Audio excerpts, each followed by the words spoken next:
नमस्कार विद्यार्थियों, मेघराज गुरुकुल में आपका स्वागत है। और आज जो वीडियो आपके लिए लेके आए हैं और लाभ आने की दूसरी क्लास है अपनी, काफ़ी मज़ेदार टॉपिक है। और आज के जो दोनों टॉपिक हम कंडक्ट करने वाले हैं, दोनों टॉपिक लेने वाले हैं, वो भी बहुत मज़ेदार होने वाले हैं। तो आज का वीडियो आप एंड तक देखें, बहुत मज़ेदार कंटेंट आपको समझ में आने वाला है। और जब आप एग्जाम की तैयारी करें रीट की, उसके लिए काफ़ी अच्छा वीडियो होने वाला है। और जो टॉपिक है कार्य मूल्य विक्रय मूल्य पर आधारित प्रश्न, इस पर सन 2017 के रीट में भी क्वेश्चन आए हैं और कई अदर एग्जाम्स में क्वेश्चन पुटअप किए दोस्तों। तो बारे में बात करेंगे, काफ़ी मज़ेदार टॉपिक है और काफ़ी इंटरेस्टेड तरीके इतने लाजवाब मिलेंगे कि इस टाइप पे एक क्वेश्चन करने को 3-3 4-4 तरीके हैं, लेकिन आपके सामने जो तरीका लाया जाएगा वो दुनिया का सबसे बेहतरीन तरीका होगा दोस्तों। तो चलो शुरू करते हैं। बड़ा आपके सामने आज का टॉपिक क्रय मूल्य विक्रय मूल्य पर आधारित प्रश्न। तो जो क्वेश्चन से आपके जो टाइप हम डिवाइड कर रहे हैं या फिर बता रहे हैं आपको, तो वो टाइप है आपका क्रय मूल्य विक्रय मूल्य पर आधारित प्रश्न। तो इस प्रकार के प्रश्नों में क्या होता है वो सुनिए। देखो आप, क्रय मूल्य विक्रय मूल्य पर आधारित प्रश्न। तो क्रय मूल्य विक्रय मूल्य पर आधारित प्रश्न कैसे होते हैं, किस प्रकार के होते हैं, वो बताते हैं आपको। तो देखो सुन लीजिए, कई बार क्या इस प्रकार के प्रश्न एग्जाम में नोटिस किए जाते हैं और इस प्रकार के प्रश्न एग्जाम में दिए जाते हैं। जो क्वेश्चन में बोलो आपके सामने, देखो सुनो, प्रैक्टिकली अप्रोच है। जैसे मैंने बोला 20 वस्तुओं का क्रय मूल्य 25 वस्तुओं के विक्रय मूल्य के बराबर है। संख्या कोई भी हो सकती है। तो 20 वस्तुओं का क्रय मूल्य, तो क्रय मूल्य होता है आपका, देखो आना कॉस्टिंग प्राइस। तो 20 वस्तुओं का क्रय मूल्य 25 वस्तुओं के विक्रय मूल्य के बराबर है। तो विक्रय मूल्य क्या होगा आपका, सेलिंग प्राइस, है ना। तो 20 वस्तुओं का क्रय मूल्य 25 वस्तुओं के विक्रय मूल्य के बराबर है। तो लाभ हानि प्रतिशत ज्ञात कीजिए। यदि क्वेश्चन ऐसा पुटअप किया जाएगा, या क्वेश्चन ऐसा हो सकता है 25 वस्तुओं का क्रय मूल्य 20 वस्तुओं के विक्रय मूल्य के बराबर है, ऐसा कह सकते हैं। तो उस वस्तु पर लाभ हानि प्रतिशत ज्ञात कीजिए। तो देखो इस क्वेश्चन करने के मेरे पास बहुत सारे तरीके, मैं बहुत सारे तरीके बस एनसेट वाले तरीके से एक समान के कर सकते हैं। पर किसी ने कहा सर एलसीएम लेके कर सकते हैं, तो एलसीएम लेके कर सकते हैं। जैसे 25 और 20 का लसास हो गया, 20 का भाग 100 में दिया 5 बार चला गया और 25 का भाग 100 में दिया 4 बार चला गया। तो 5 में खरीदा 4 में बेचा, मतलब 1 की हानि हो गई। एक के आने होने के बाद अपन 5 में खरीदा और 4 में बेच दिया। देखो तो क्या हो गया बताओ, आप कह सकते हैं, मैं आपके सामने देखो 20 क्रय मूल्य माइनस विक्रय मूल्य, इस प्रकार की पॉसिबिलिटी। तो 100 आ गया, तो 20 का भाग दिया 100 में, कितनी बार आ गया बताओ आपका, 5 बार। और 25 का दिया कितनी बार जाएगा आपका, 4 बार। ठीक है, तो कितनी की हानि होगी बताओ, आपने मैंने बोला ही आपके सामने। अच्छा 5 में खरीदा 4 में से 1 की हानि, और बाकी किसका लगता है, क्रय मूल्य का।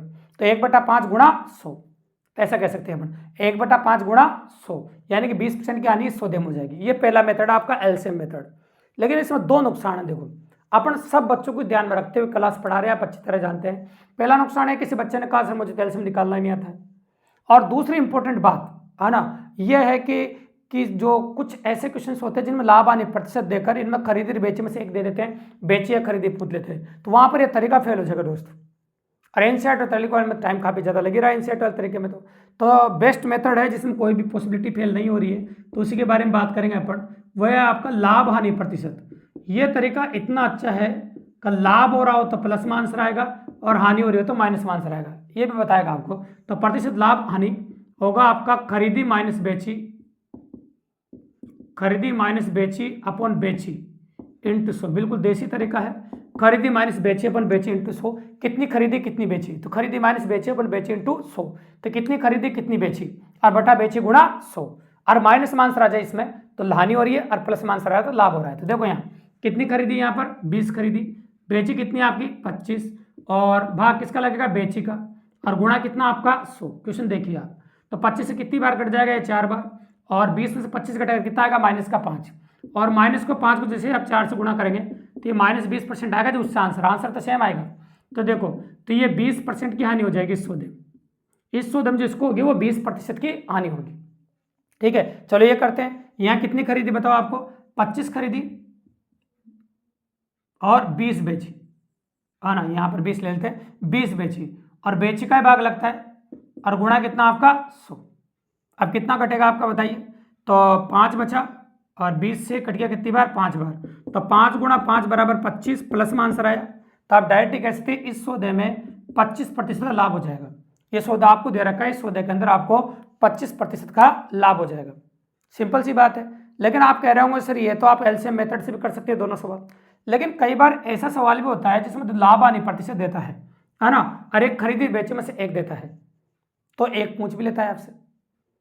तो कैसे क्वेश्चन होता है, देखो सुनो, कि एक दुकानदार ने 5 रुपए की 10 की दर से चॉकलेट खरीदी 10 है यहाँ पर, है ना, 5 रुपए की 10 की दर से चॉकलेट खरीद कर, हाँ ₹5 की कितनी दर से बेचे, ₹5 की 10 की दर से चॉकलेट खरीदकर ₹5 की कितनी दर से बेचे कि उसे 20% का लाभ हो जाए। तो ₹5 की 10 खरीद रहा है और कितनी बेचे कि उसे कितना लाभ हो जाए, 20% का। ठीक है, तो लाभ दे रखा है आपको 20% का और क्लियरली दे रखा है आपको 20% का लाभ तो है ही यानी क्वेश्चन के अंदर। और आप वो खरीदी कितनी, ₹5 की 10 की दर से खरीदी और बेची कितनी वो अपन को पता नहीं है, तो चलो बेची का भाग लगा दें अपन और बटा बेची और गुणा कितना आपका 100। इस प्रकार से कर सकते हो। चलो जो कट रहा है उनको काट देते हैं अपन। 20 से कितनी बार कटेगा आपका, 5 बार, ये कट गया। ठीक है, अब आप क्या करेंगे, x को इधर घुमा दीजिए और 5 को इधर अंदर गुणा कर दीजिए। तो चलो कर देते हैं अपन, क्या हो जाएगा बताओ, x बराबर है ना, ये हो जाएगा 50 माइनस 5x, ये उधर जाएगा प्लस का हो जाएगा, तो 6x बराबर 50 और x बराबर 50/6। ठीक है, तो 50/6 का मतलब हो जाएगा, देखो संख्या होती है फिक्स होता है, अपनी मर्जी से मानी अपन ने 50/3। तो मतलब ये कह सकते हैं अपन 50/3 बेची होगी, कितनी बेची होगी बताओ, सॉरी 50/6 बेची होगी और 25/3 बेची होगी, ये कह सकते हैं। तो ये आपका बेची आ गया आपके सामने। तो इस प्रकार से बेची ले सकते हो आप और खरीदी ले सकते हैं यहाँ पर, तब जाकर आपको 20% का लाभ होगा। इस प्रकार से अपन कह सकते हैं कि इतना वेरिएंस हो सकता है एग्जाम के अंदर। तो दोनों में से एक वैरायटी आपको एग्जाम के अंदर देखने को मिल सकती है। तो दोनों में से एक वैरायटी, खरीदी और बेची में से एक पॉसिबिलिटी आपको एग्जाम के अंदर मिल जाएगी। तो खरीदी माइनस बेची अपन बेची इंटू 100, इस प्रकार की पॉसिबिलिटी होगी। ठीक है, बिल्कुल सिंपल है। और इसके बाद आगे अगर हम बात करें आपके सामने, तो कई बार ऐसे क्वेश्चन एग्जाम में देखने को मिलता है जब ₹A में B वस्तुएं खरीदकर ₹C में D वस्तुएं बेची जाए, ₹A में B वस्तुएं खरीदकर ₹C में D वस्तुएं बेची जाए। तो ये होता है, दो तरह के दुकानदार होते हैं। देखो, पहला दुकानदार वो है जो कहते हैं ना थोक विक्रेता होता है, जो थोक से सामान बेचता है, ऐसे 1-1, 2-2, 5-5, 10-10 रुपए की चीजें नहीं बेचता है। एक होता है फुटकर विक्रेता, जो थोक विक्रेता सामान खरीद कर 2-2, 5-5 रुपए की सेलिंग करता है, मतलब छोटा मोटा दुकानदार होता है, उसे हम फुटकर विक्रेता कहते हैं। तो लैंग्वेज सुनो, एक फुटकर विक्रेता ₹5 की 8 की दर से, लैंग्वेज सुनो, ₹5 की 8 की दर से पेंसिल खरीदकर ₹8 के 5 की दर से बेचता है।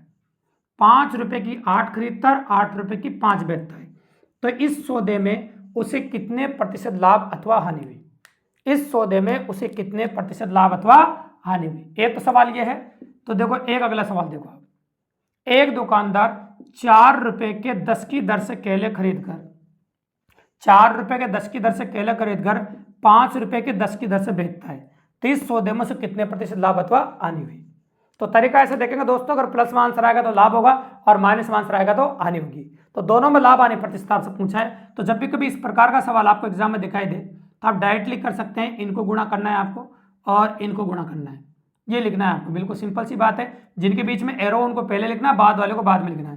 तो कितना हो जाएगा बताओ आपको, आना पॉसिबल है, 8 64 है ना, 5 पंजे 25 और भाग किसका लगेगा बताओ, आपको 25 का लगना है भाग, है ना, और गुणा कितना आपका 100, 2500 कितना हो जाएगा आपका 100 और 64 में से 25 अगर आप घटाएंगे आप तो कितना बच जाएगा बताओ। देखो 14 में से 5 गया तो कितना आया 9 और एक कितना बचा आपका 5, 5 में 2 गया तो 3, 39 हो जाएगा।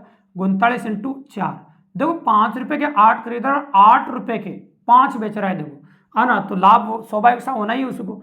तो 9 चौक कितना होता है 36, हासिल 3 और 4 3 12, 12 और 3 कितना होगा 15। तो ये कह सकते हैं 156% का लाभ होगा इस सौदे में। प्लस में आंसर आया तो लाभ होगा और माइनस में आंसर आया तो कमी होगी, हानि होगी। तो यहाँ पर देखो हानि वाला ले लेते हैं और ये गुणा करना है। तो इनको गुणा किया कितना है 50 और माइनस इनको गुणा किया कितना हो गया 80 और भाग आपका 80 का लगेगा और गुणा कितना हो जाएगा आपका 100। अब ऊपर कितना कर गया माइनस का 30/80 और गुणा कितना हो जाएगा आपका 100। अब जो कट रहा है उनको काट दीजिए भी, इसे 0 से 0 कट रही है, 4 से 2 बार कट जाएगा, 4 से 25 बार कट जाएगा। 25 तिया 75 माइनस 75/2 और 75 का आधा कर दीजिए, 3 दूनी से 7 दूनी 14 और 5 दूनी 15, 5 दूनी आना हो जाएगा आपके साथ, 5 दूनी 10 तो बराबर हो जाएगा तो माइनस का। तो ये कह सकते हैं माइनस में आंसर आया तो ये कह सकते हैं 37.5% की हानि हो जाएगी इस सौदे में इस दुकानदार को। ठीक है, तो इस प्रकार के दो तरह के वैरायटी क्वेश्चन आपको एग्जाम में देखने को मिलेंगे। तो इस प्रकार से ₹A में B वस्तु खरीदकर ₹C में D वस्तु बेच सकते हैं। तो इस प्रकार के सवाल लाभ आने बहुत प्यारे होते हैं, बहुत मजेदार है और इस टाइप से एग्जाम में क्वेश्चन डायरेक्टली पिछली बार रीट में पूछा था। तो स्वाभाविक की पॉसिबिलिटी बहुत जबरदस्त बने, इसी प्रकार की बेहतरीन क्लास हम रोजाना आपके लिए लेके आते रहे। ये समझ लीजिए दोस्तों के 1-1.5 महीने में जो आपका एग्जाम आने वाला पात्रता उसके लिए जो घमासान क्लासें आ रही है वो रोजाना देखते जाए, शॉर्ट एंड स्वीट, कम और बहुत अच्छा। अगर ईमानदारी से उनको पढ़ते हैं तो 30 में 30 लाने में बहुत आसानी रहेगी आपको और काफ़ी जल्दी रेट पात्रता परीक्षा पास कर पाएंगे दोस्तों। धन्यवाद।